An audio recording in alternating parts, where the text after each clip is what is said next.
Muy buenas noches y bienvenidos un día más al programa Mensajes de Orión. Bueno, hoy tenemos el programa especial en colaboración con Gramática Parda del mes de noviembre. Como ya sabéis, este año ha empezado un nuevo proyecto con esta asociación de escritores de la que también formo parte. Y bueno, este año hemos decidido hablar de escritores, ¿no? Y sus respectivos textos, su vida, un poco de algunas curiosidades, ¿no? Relacionándolo también un poco con el tema del programa de Mensajes de Orión. Y bueno, esto es lo que os ofrecemos este año, que esperamos que os guste. Y ya, pues bueno, ya el año que viene, a lo mejor, seguimos con el proyecto y lo enfocamos de otra manera, quién sabe. Bueno, este año nos hemos centrado en escritores, así un poco de temática terror, espiritual, ciencia ficción, como es el caso de esta noche con Julio Verne. Y bueno, así durante toda la temporada pues tenéis también variedad de escritores, conocéis obras, ¿no? Y yo creo que esto está siendo bastante fructífero, ¿no? Tanto para mí como para los oyentes, como para los que forman parte también de Gramática Parda. Bueno, esta noche tenemos en el programa de Mensajes de Orión, os voy a presentar a Dalis de Lietor. Adalis de Lietor es el seudónimo de Ramón Rodríguez Navarro, natural de Lietor, Albacete, nacido en julio de 1956. Fue muy buen estudiante en su niñez, con gran afición a la literatura. Admirador de Miguel Hernández, Espronceda y Neruda. Adalis ha publicado Lietor, El balcón del mundo, a partir de los 60. Ha colaborado además en la primera antología poética y narrativa de Gramática Parda. Y su último trabajo es Bandolero, publicado en 2021. Ahora nos contará un poquito a Dalis de su última novela. Vamos a darle las buenas noches al programa de esta noche. Buenas noches, Adalis, ¿qué tal estás? Buenas noches, muy bien. ¿Estás contento con el proyecto? Yo siempre estoy contento. Bueno, vamos a empezar. Antes de meternos en el tema de Julio Verne, cuéntanos un poco sobre tu último libro de Bandolero, publicado en 2021. De qué va y así, pues si a alguien le interesa, como ya os hemos comentado en anteriores programas, me lo podéis pedir a mí y así yo ya me pondría en contacto con él si os interesa el libro. Cuéntanos un poquito, Adalis. Te cuento. En principio, el nombre es Adalis. Ah, Adalis. Y yo siempre digo No Adalis. Yo siempre digo Adalis. Es Adalis. Sí que es verdad que está el acento. Libro, Sí. Sí que es verdad. Perdone usted. Nada. El libro que me pides que te comente, que es el último, es una creación con dos compañeros. Sabes que está escrito a 6 manos, con 3 plumas, con mis compañeros Vicente Araviz y Victoria García. Es una novela histórica, que me llevó su tiempo el recopilar todos los datos para que fuera lo más verídica posible, y es una novela de el bandolero Roche, por eso el título es Roche, un bandolero por Lietor. Se lanzó a la sierra después de la guerra carlista, donde tras reconocerle su categoría como comandante que fue en la misma, no le abonaron ningún haber, y entonces decidió echarse al monte para compensar lo que había hecho siendo comandante coronel del ejército con carlista. Entonces lo que hacía era asaltar a los ricos para ayudar a los pobres.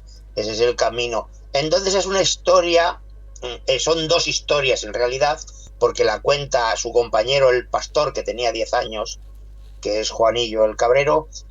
La cuenta con 10 años a sus nietos, por lo cual él ya tiene 65 cuando se inicia el relato de la novela, y cuenta en las 2 historias con su engranaje la vida de España a partir del 1941 y la vida del bandolero a partir del 1885. Muy interesante. ¿En qué contexto está en tu tierra, ambientado, ocurre allí. Efectivamente, ocurre en la Sierra del Segura, en la zona del Lietor. Uh-huh. Muy interesante. ¿Y qué os llevó a escribir a los...? Toda la sierra, Sí, dime. que aunque él recorre toda la sierra, porque él vive en Fuente Álamo después de la guerra y nació en Monte Alegre del Castillo, está toda ambientada y toda la recopilación que tenemos en la Sierra del Segura, entre la zona esta hasta Calasparra, Ellín y la zona donde termina la sierra. Una zona muy bonita. Que te vas adentrando Sí, en esa zona, te vas adentrando y parece que y fíjate que está cerca, ¿no? Pero parece que te vas adentrando como en otro mundo, ¿no? Es una zona muy frondosa, ¿no? Es la gran desconocida de la parte de la Castilla-La Mancha, donde parece que todos son llanos. Justo. Y como es la zona final pegando a la provincia de Murcia, es una zona montañosa muy interesante. La verdad es que sí. ¿Qué os llevó a escribirlo a 6 manos, esta novela? Bueno, pues es una idea, después de tener todo el guión y toda la parafernalia necesaria, pues lo que hice fue hablar con ellos a nivel individual, porque me gustaba que mis compañeros colaboraran en un libro para ponernos un reto bastante interesante. De hecho, aparentemente no se nota nada, parece que está escrito por uno solo, que ese era el reto que teníamos, que me propuse. La verdad es que eso tiene muchísimo más trabajo que escribir la novela, ¿no? Tú solo, porque luego sí que es verdad que hay novelas que parece, ¿no? O, que sí que es verdad que están escritas por varias personas, pero la verdad es que el hecho de escribirla 3 personas y no y que parezca que la ha escrito uno también tiene su magia. Un saludo a los compañeros de Gramática Parda y en especial a los que te han acompañado en esta novela también. Muy bien, gracias. Bueno, antes de... Bueno, lo dicho, si os apetece conseguir el libro de Adalid, me escribís y bueno, ya lo haríamos de alguna manera para que lo tengáis. Ya lo sabéis que me podéis escribir por todas las redes donde está Mensajes de Orión y yo os contesto enseguida. También, además, os invito a que durante el programa se dijo en primer momento que iban a ser directos, pero yo creo que por tema calidad de audio y por comodidad no van a ser en diferido. Pero a pesar de ello podéis escribir en comentarios si tenéis alguna pregunta, queréis añadir o comentar algo más al tema que vamos a hablar esta noche, os invito a hacerlo. Y bueno, se puede crear también un mini foro, ¿no? Antes de adentrarnos también en el tema de Julio Verne, me gustaría preguntarte, porque como ya sabes que Mensajes de Orión es un canal que toca el tema de misterio, paranormal, un poco espiritual, ¿no? Un poco de todo. Tú, respecto a este tema de misterio y paranormal, ¿qué creencias tienes? Bueno, en realidad soy bastante escéptico. Sí. Yo respeto, como en todas las cosas, los que parece que tienen, pero no soy muy creyente de este tipo de cosas. Quizá porque no me ha pasado nada. No, también te iba a comentar, no hace falta ser creyente del misterio, de las cosas paranormales para escuchar Mensajes de Orión, porque los oyentes sabéis que, bueno, Mensajes de Orión trata de ser lo más riguroso posible en información y datos, ¿no? Y hay veces que incluso se critican temas paranormales y casos, ¿no? Entonces está muy bien tu postura y la verdad es que muy bien y se agradecen, ¿no? También posturas más escépticas. Yo siempre digo que el etiquetado no es bueno, ¿no? En esto, pero claro, nunca te ha ocurrido nada paranormal, es lo más normal, ¿no? De esto. Hay gente que nunca le ha ocurrido nada así paranormal y en cambio le gustan y le apasionan estos temas, ¿no? Bueno, yo si querías mi sinceridad la tienes. Exactamente. No, soy muy respetuoso, admiro a los que creen en muchos tipos de cosas de estas que yo las veo pues un poco fuera de la lógica y es mucho respeto el que tengo. Por eso cada uno. La verdad es que sí. Yo siempre lo digo que Mensajes de Orión lo formamos todos, cada uno con nuestros puntos de vista y nuestras creencias, y en eso consiste, ¿no? en cada A mí uno tener nuestro punto de vista. tu Claro. programa me parece extraordinario, me parece estupendo.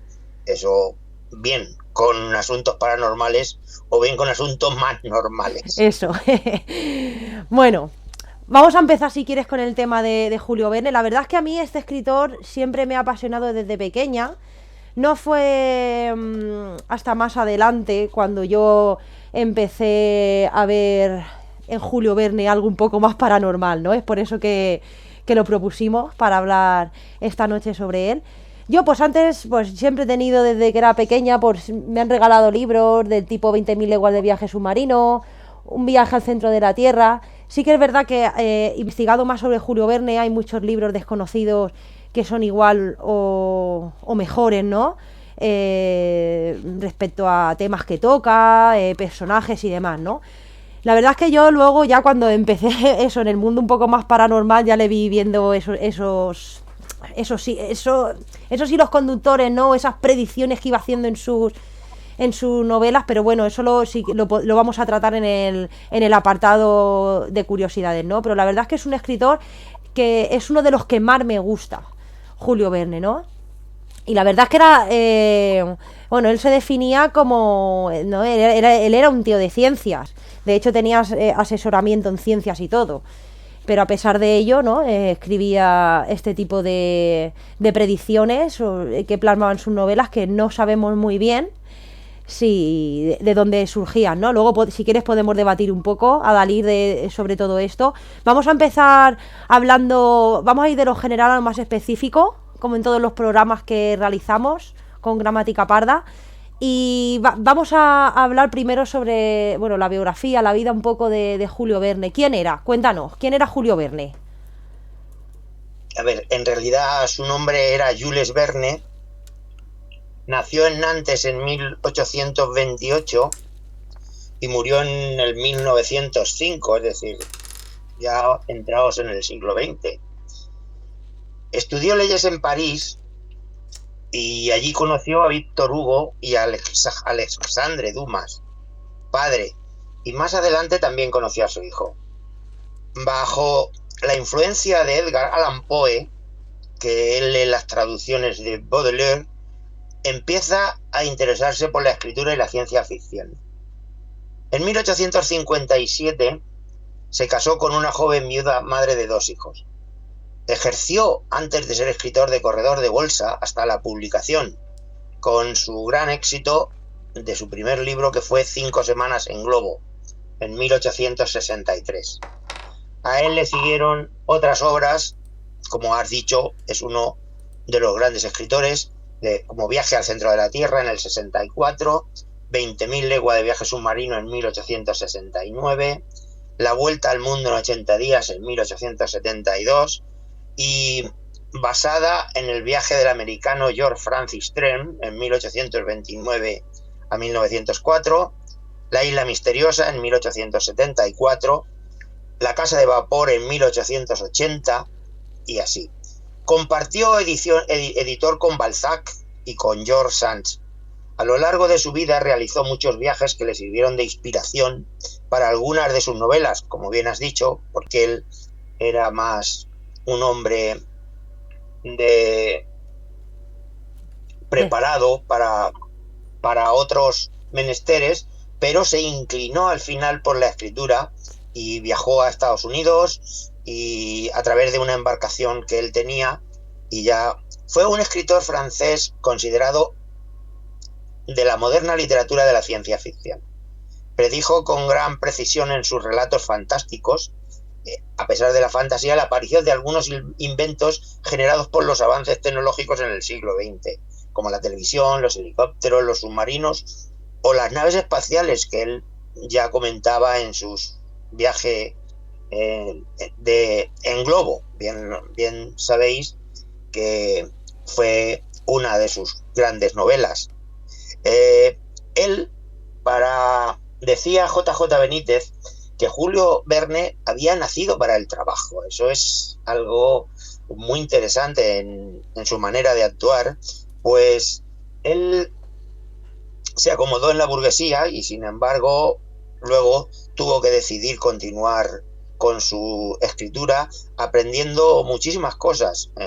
Fue a veces un náufrago de la monotonía de la sociedad prevenida que había en el siglo, y eso lo definió pues, como un hombre con mucha inteligencia. Además era muy bondadoso y siempre tenía gran estrechez de miras. Tal polaridad definió la etapa de la vida previa a su consagración literaria, en la que alternó la literatura con el obligado cumplimiento de sus deberes. A los 8 años ingresó con su hermano Paul en el seminario de Saint-Denis. Más tarde estudió filosofía y retórica en el Liceo de Nantes y viajó a París para seguir la carrera de leyes, cumpliendo con ello los deseos de su padre, que era el que evidentemente le presionaba para que él fuera siempre abogado. El abogado Pierre Verne.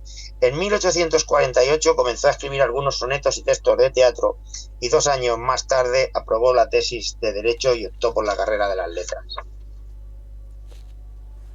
Sus inicios literarios fueron bastante difíciles. Sus piezas de teatro no tuvieron la divulgación e importancia, y recurrió a la docencia para vivir.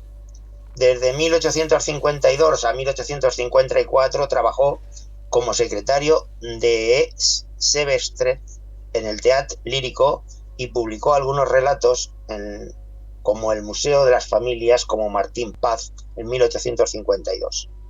En 1857 se convirtió en agente de bolsa y empezó a viajar. Realmente ahí es donde empezó. Visitó Inglaterra, Escocia, Noruega, Escandinavia y continuó sus escritos. Y en 1859 contrajo matrimonio, que no cabe juzgar sino si fue de conveniencia, porque Verne mantuvo su misoginia más allá del mismo, igual que la relación con su padre, opuesto a sus veleidades literarias. Era su gran enemigo. Fue y seguirá siendo su vida conflictiva. Alcanzada la independencia económica, jamás volvió Jules Verne al hogar paterno. Ya se independizó. Su éxito, efectivamente. Posteriormente conoció al editor Hepworth, y quien se interesó por sus textos en 5 semanas en Globo, en 1873. Y a partir de ahí, para no extendernos más, si quieres, lanzó toda su obra, como que ya hemos leído los títulos anteriormente o que ya hemos especificado, y luego, si quieres, pues seguimos intentando aprender más cosas con sus grandes personajes, como el Capitán Nemo, los hijos del Capitán Grant, La Vuelta al Mundo en 80 días, también con Miguel Estrogoz, o Un Capitán con 15 años. Su cantidad de libros es inmensa. Son 100 novelas. Entonces, 100 novelas las que escribió. Sus novelas, por eso es inmenso. Dentro hay otras más desconocidas que también tienen una gran lectura, como Ante la bandera, De la Tierra a la Luna, o El Rayo Verde. Pero bueno, hablaremos siempre de las que parece ser que tienen más interés. Sí, como ya hemos ido mencionando un poco las obras de él, ¿tú tienes alguna pendiente para leer o tienes tus preferidas? A mí, yo te puedo leer un texto de 20.000 leguas de viaje submarino, que es parte de una novela muy interesante. Vale, pues si quieres, ahora luego en el último apartado, si quieres, las leemos. Yo también tengo un cuento preparado. Tú tienes 2 textos y yo un cuento. Ahora lo comentamos.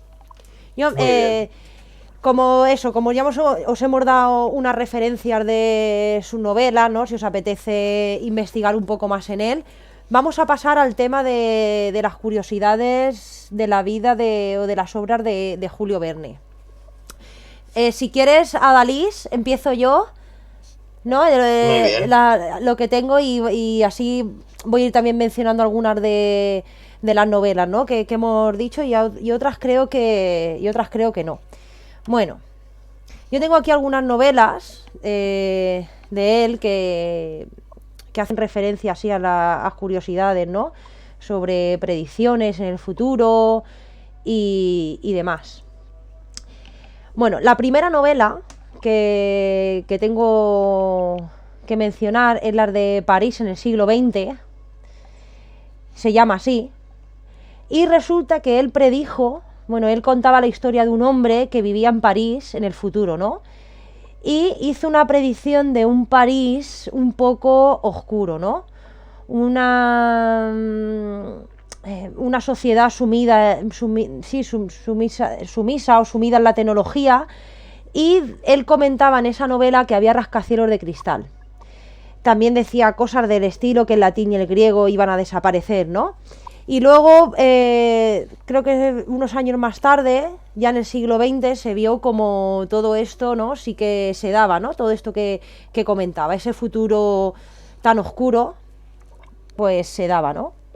Luego, en la novela de 5 semanas en Globo, se pudo ver cómo Julio Verne tenía ahí, ¿no?, un poder oculto para acertar ese futuro, ¿no?, que acontecía. Os invito a que leáis esta novela también, porque da pinceladas, ¿no?, de ese futuro que iba a acontecer. Luego también tenemos la obra de La Tierra a la Luna, donde se cuenta que 3 astronautas van en una nave hacia la Luna, y resulta que la nave misteriosamente se llamaba Columbiad, con D al final, ¿no? Y bueno, eso luego, claro, tiene referencia con Columbia, ¿no? Y además, el lugar de despegue de esta nave fue en el mismo lugar que despegó cuando fueron a la Luna, ¿no? Además, también la nave que él describe era muy similar a la que fue a la Luna, ¿no? También señaló que esta nave tardaría 4 días en ir a la Luna, y así fue lo que tardó, ¿no?, esta nave en subir a la Luna, y que aterrizaría en el Mar de la Tranquilidad, allí. O sea, y es que aterrizó en el Mar de la Tranquilidad esta nave, ¿no? Además dijo que a la vuelta la nave aterrizó. Julio Verne dijo un sitio donde aterrizaría la nave, y en la vida real lo que ocurrió fue que esa nave aterrizó lo que es en el radio de 4 kilómetros de donde él dijo, ¿no?, de donde Julio Verne dijo. Cosas interesantes. Voy a pasar al libro de 20.000 leguas de viaje submarino, que tampoco tiene desperdicio ninguno. Él predijo cosas en esta obra como el consumo de algas marinas, la utilización de trajes de buceo especiales que aún no existían, y, como sabéis todos, y los que seguís a Julio Verne y la obra, predijo el hecho de que el submarino sería eléctrico, que tenía baterías para propulsarse. Y luego pues se vio más, con los años se vio que esto se creó, ¿no? Esto fue así. También tenemos la obra de La Isla Misteriosa, que los protagonistas utilizaban el ácido sulfúrico, que él hablaba de esta sustancia, y realmente esta sustancia era bastante desconocida y avanzada, ¿no?, a nivel de ciencia. Él trabajaba con la ciencia, era científico y tenía asesores, entonces pues controlaba muy bien, ¿no?, este tema.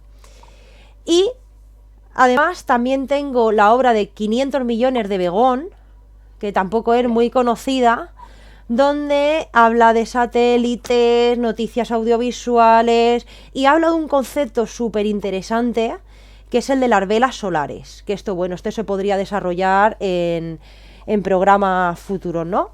Ya ahondar. Hoy vamos a daros un aperitivo, ¿no?, de todo esto. Entonces, la verdad es que he cogido así las novelas más donde se ven, ¿no?, predicciones más claras para esto, pero seguramente cualquier novela nos ponemos a leerla y seguramente saquemos características y saquemos hechos, ¿no?, que digamos, ostras, mira lo que decía Julio Verne en su día y mira lo que está pasando, ¿no?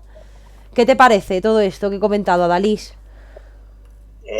Me parece, es que esa fue la realidad de este escritor bajo también mi punto de vista.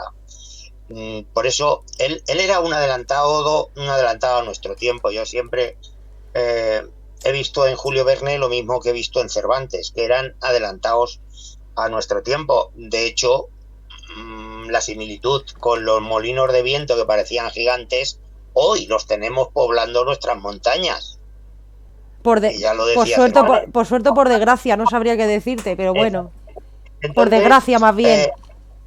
y claro, lo que sucede es que Julio Verne en aquella época, su vida en realidad fue toda prácticamente contra su voluntad.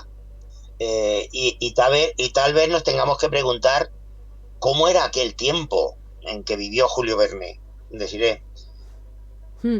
Yo tengo hay, mis hay, dudas, yo tengo mis dudas, es lo que te iba a preguntar. Yo tengo mis dudas de, ¿realmente predijo el futuro o es que los adelantados o los futuros creadores se basaron en Julio Verne, ¿no? Para crear este tipo de historias, ¿no? Lo que es muy, es muy probable. algunas cosas sí, ¿no? Algunas cosas más tecnológicas sí, pero algunas otras cosas a lo mejor no, ¿no? Y realmente él en la ciencia, o a través de la ciencia, pudo ser un vidente del futuro, ¿no? Eso es lo que pasa también con muchos videntes actuales, que dice vidente, ¿no? Perdona, es que esta persona ha estudiado psicología, ¿no? Y a lo mejor es capaz de percibir con un simple gesto o una simple mirada lo que lo que a la otra persona le pasa, ¿no? Entonces es un poco ahí el debate. Es correcto, ahí estoy de acuerdo contigo totalmente. Pues de él, Julio Verne dijo de él Michel Lamy que Julio Verne era un iniciado y no un iniciador. Es una frase que podemos analizar con bastante claridad.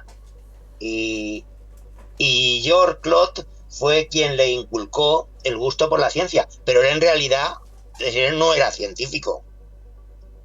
Sí, él era a lo mejor un Sí, él aficionado era a a lo la mejor un ciencia. aficionado a la ciencia. Exactamente, pero más bien él tenía una imaginación, yo creo que con una amplitud dicen que no utilizamos más que el 10% de nuestro cerebro los seres humanos.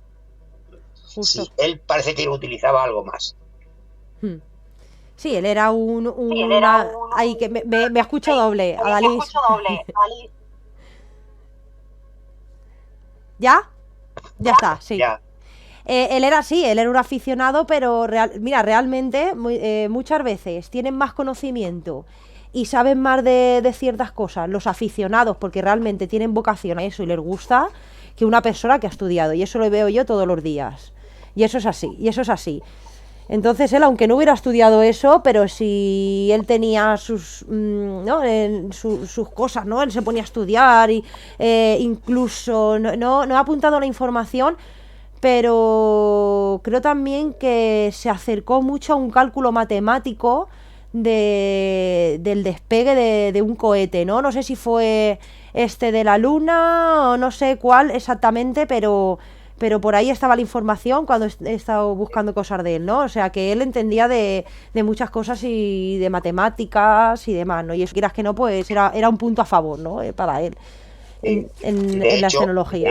cuando él escribió el libro que has dicho sobre el futuro de París, el París del siglo XX, el autor imaginó ya las cabinas de gas, es decir, impulsadas por motores de combustión interna, que era donde él estaba más generando gracias al aire comprimido y a la electricidad. Y Ujú. él de ahí es donde creo que basó gran parte de esa de esa idea que generó en todas sus novelas de viajes. Sí, sí. ¿Tienes algunas curiosidades apuntadas? ¿Algo que hayas encontrado tú por ahí que añada información a esto? Bueno, no sé, a pesar de todo lo que hemos comentado, Verne era un tío pesimista sobre el papel del futuro en la ciencia. Y sin embargo, fijaos dónde estamos ahora. Él, a pesar de todo, con la relación que tenía con su padre, a Julio Verne tenía muchos problemas para convertirse en escritor, porque él tenía más ideas sobre el futuro de los submarinos, por ejemplo, que sobre el lanzamiento del, del espacio, pero imaginó un barco propulsado por electricidad con una tecnología impresionante, nueva para la época. pero ya creía en las turbinas. Pero bueno, es parte de su vida y que está en todos sus libros. Julio Verne es el segundo escritor más traducido del mundo, solamente superado, según las curiosidades que yo tengo, solo superado por Agatha Christie. Tiene un nombre en la luna, él tiene un perfil misógino, y además fue un gran amigo de grandes personajes de la literatura como Víctor Hugo o Alejandro Dumas. La verdad es que este hombre, por donde lo cojas, tiene cosas interesantes, ¿eh? Sí, él vivía sus aventuras ya con muy temprana edad, es decir, él tenía algo metido en su cabeza ya de muy pequeño para luego poder escribir todo lo que desarrolló. La verdad es que sí, con esas cosas se nace también, un poco, con esa capacidad de expresión. De poder crear y de poder... Pero bueno, hay que tener luego los medios y la facilidad para verlo. Claro. ¿Tienes alguna cosilla más o quieres que pasemos a los textos de Julio Verne? Tengo cosas, pero en curiosidades prácticamente son ya repetir lo que hemos visto, porque ya sabes que él escribió muy poco en su juventud, y muy poco porque él escribió ya de bastante mayor, y fue un genio de las letras en todos los sentidos. Él escuchaba muchísimo Julio Verne a la hora antes de la escritura, por lo que se le ve que es un buen instructor para el desarrollo luego de sus libros.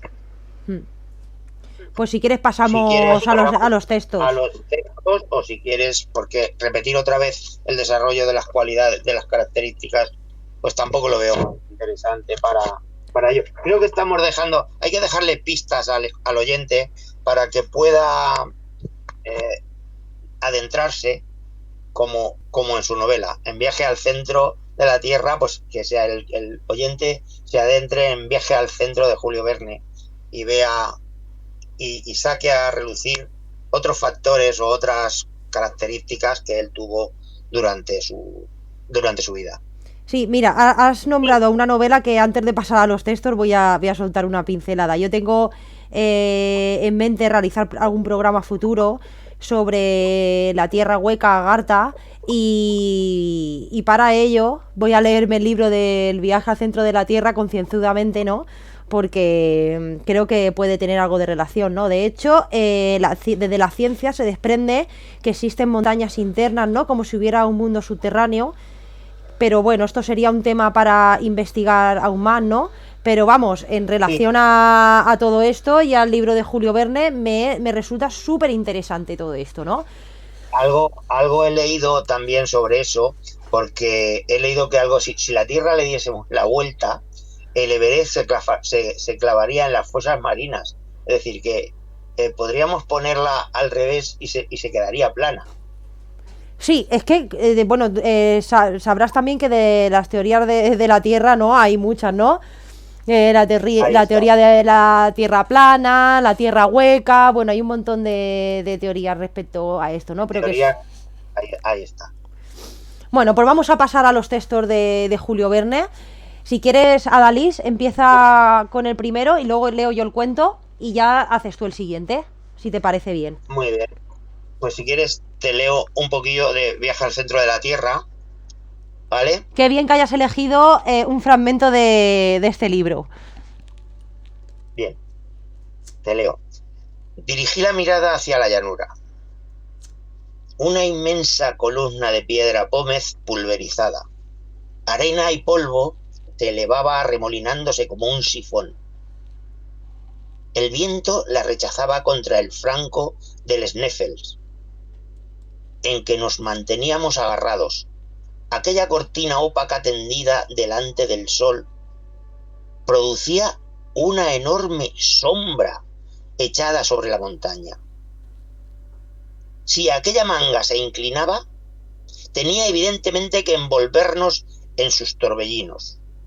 Semejante fenómeno, bastante frecuente cuando el viento viene de los ventisqueros, toma el nombre de mistur en la lengua irlandesa.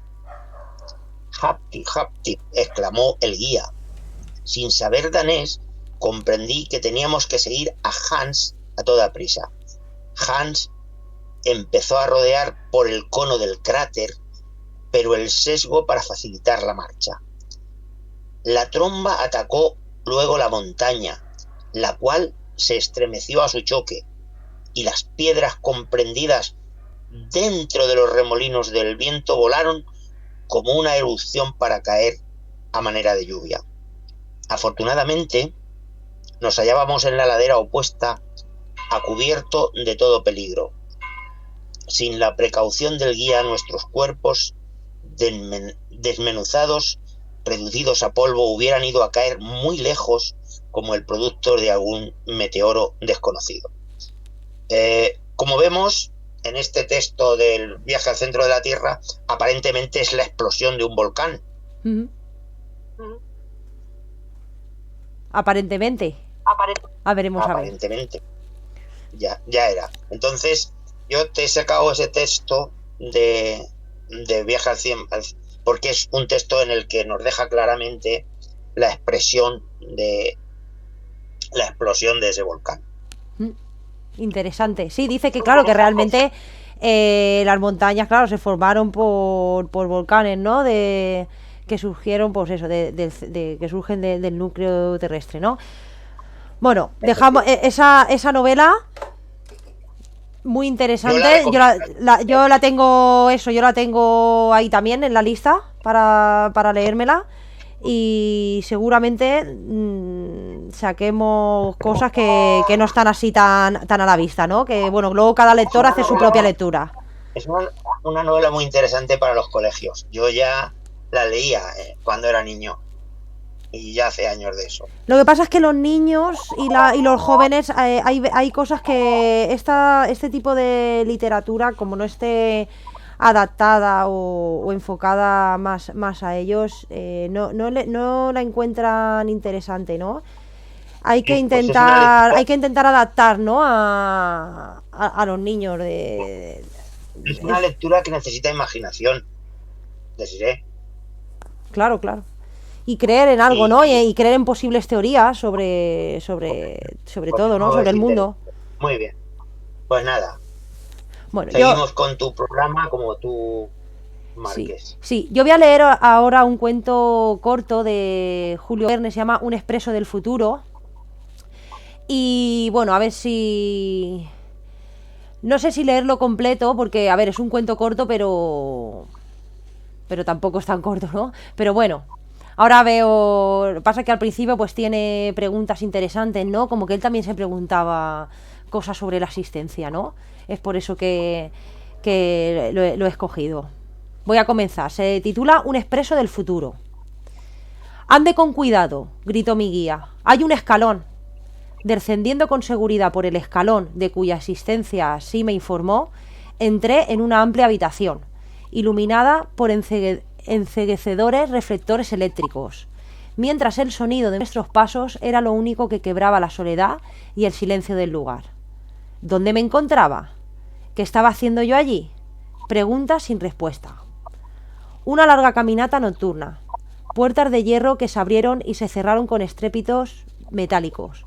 Escaleras que se internaban, así me pareció, en las profundidades de la tierra. No podía recordar nada más. Carecía, sin embargo, de tiempo para pensar. «Seguramente usted se estará preguntando quién soy yo», dijo mi guía, el coronel Pierce, a sus órdenes. «¿Dónde está?» «Pues en Estados Unidos, en Boston, en una estación». «¿Una estación?» «Así es, el punto de partida de la compañía de tubos neumáticos de Boston a Liverpool». Y con gesto pedagógico el coronel señaló dos grandes cilindros de hierro de aproximadamente 1,5 metros de diámetro que surgían del suelo a pocos pasos de distancia. Miré esos cilindros, que se incrustaban a la derecha en una masa de mampostería, y en su extremo izquierdo estaban cerrados por pesadas tapas metálicas. de las que se desprendía un racimo de tubos que se empotraban en el techo, y al instante comprendí el propósito de todo esto. ¿Acaso yo no había leído poco tiempo atrás en un periódico norteamericano un artículo que describía este extraordinario proyecto para unir Europa con el Nuevo Mundo mediante 2 colosales tubos submarinos? Está diciendo conceptos bastante importantes. Un inventor había declarado que el asunto ya estaba ahí cumplido, y ese inventor, el coronel Pierce, estaba ahora frente a mí. Voy a dejarlo ahí. No he leído la primera parte que dice, que habla, ¿no?, sobre cosas y conceptos interesantes, y ahí lo dejo. Para que a quien le interese se lo puede terminar de leer. Y vuelvo a repetir el título, se llama Un expreso en el futuro. Y la verdad es que sí, que habla de conceptos interesantes, ¿no?, sobre el nuevo mundo y ese tipo de cosas. Si quieres, Adalys, seguir con tu último texto. Bien. ¿De dónde es el texto? He sacado para leerte otro texto del libro de 20.000 leguas de viaje submarino, el capítulo de los arrebatos de Ned Land. Uh-huh. Es un capítulo que me gusta porque es casi todo diálogo. Entonces es muy ameno y es un tramo de este libro bastante interesante. Te lo voy a leer. Adelante. Acuérdate, es el capítulo de los arrebatos de Ned Land. Tras absorber a pleno pulmón el aire puro, busqué el conducto, el aerífero que canalizaba hasta nosotros el bienhechor efluvio, y no tardé en encontrarlo. Por encima de la puerta se abría un agujero de aireación que dejaba pasar una fresca columna de aire para la renovación de la atmósfera de la cabina. Me hallaba concentrado en esa observación cuando Ned y Conseil se despertaron casi al mismo tiempo, bajo la influencia de la revivificante aireación. Ambos se restregaron los ojos, desperezaron los brazos y se pusieron en pie en un instante. ¿Ha dormido bien el señor?, preguntó Conseil con su cortesía consuetudinaria. Magníficamente, respondí. ¿Y usted, Ned? Profundamente, señor profesor. Pero, si no me engaño, me parece que estoy respirando la brisa marina. Un marino no podía engañarse. Conté al canadiense lo que había ocurrido durante su sueño. Bien, dijo, eso explica perfectamente los mugidos que oímos cuando el supuesto narval se halló en presencia del Abraham Lincoln. Así es, señor Land. Era su respiración. No tengo la menor idea de qué hora pueda ser, señor Aronnax. ¿No será la hora de la cena? ¿La hora de la cena?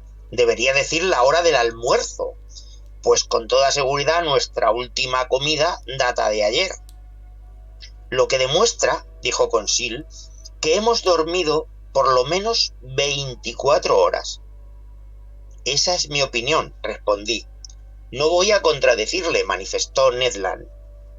Pero, cena o almuerzo, el steward sería bienvenido, ya trajera una u otro. Una u otro, corrigió Conseil. Justo, replicó el canadiense, pues tenemos derecho a 2 comidas, y por mi parte haría honor a ambas. Pues bien, Ned, esperemos, respondí. Es evidente que estos desconocidos no tienen la intención de dejarnos morir de hambre, ya que si así fuera, no tendría sentido la comida de ayer. A menos que ese sentido sea de cebarnos, replicó Ned. Protesto, respondí. No hemos caído entre caníbales. Una golondrina no hace verano, dijo con seriedad el canadiense. ¿Quién sabe si esa gente no estará privada desde hace mucho tiempo de carne fresca? Y en ese caso, 3 hombres sanos y bien constituidos, como el señor profesor, su doméstico y yo. Aleje de sí esas ideas, señor Land, respondí al arponero. Y sobre todo, no se base en ellas para encolerizarme contra nuestros huéspedes, lo que no haría más que agravar nuestra situación. En todo caso, dijo el arponero, tengo un hambre endiablada, y ya sea la cena o el almuerzo, no llega. Señor Land, repliqué, hay que conformarse al reglamento de a bordo, y supongo que nuestros estómagos se adelantan a la campanada del cocinero. Pues bien, los pondremos en hora, dijo con tranquilidad Consil. Solo usted podría hablar así, amigo Consil, replicó el irascible canadiense. Se ve que usa usted poco su bilis y sus nervios. Siempre tranquilo. ¿Sería usted capaz de decir el Deo gracias antes que el Benedicite y de morir de hambre antes que de quejarse? Hasta ahí lo dejamos. Muy chulo. Muy chulo. Me encanta este libro también. Pero lo leeré después de Viaje al centro de la Tierra. Porque este libro también lo mencioné yo en programas anteriores. No me acuerdo ahora exactamente si fue en el libro o es que Julio Verne lo afirmaba. Pero también tocaba el tema de las sirenas, ¿no? Y la verdad es que me gusta bastante. Sí, es un libro bastante grueso y yo solamente he sacado un texto del capítulo de Lesdan, porque me gustaba mucho el diálogo. Sí, la verdad es que muy chulo. Esa por el hambre y seguir el protocolo de las normas en ese tiempo sí. era algo díscolo. La verdad es que sí. Bueno, pues hasta aquí el programa de esta noche. La verdad es que me ha gustado mucho y agradecerte enormemente a Dalís tu participación este año en el proyecto de Mensajes de Orión con Julio Verne. La verdad es que hemos dado unas pinceladas, ¿no? Y hemos mostrado un aperitivo a los oyentes de lo que ha sido este escritor y la invitación a leer a Julio Verne y a Dalís de Lietor con alguna de sus obras. Y bueno, súper agradecida de tu participación y bueno, esperemos que el año que viene también poder contar contigo si siga adelante este proyecto. Muy agradecida y la verdad es que siempre estáis más que invitados en Mensajes de Orión. Gracias también a ti por acordarte de nuestra asociación, que sabes lo interesante que es, la diversidad tan grande que tiene y eso, darte un fuerte abrazo porque siempre es interesante este tipo de distribución literaria que nos hace falta en este mundo de tanta tecnología y tanto ir y venir. La verdad es que sí, nos hemos subido al carro de las nuevas tecnologías y porque nos escuchan oyentes de aquí de España, pero también de fuera de España. Pues muchas gracias también a ti y un fuerte abrazo. Un fuerte abrazo, Dalís, y un saludo a todos los miembros de Gramática Parda y sobre todo también, en especial, a todos los oyentes que escucháis el programa semana tras semana. Un abrazo a todos. Buenas noches. Otro para ti y para los oyentes. Gracias.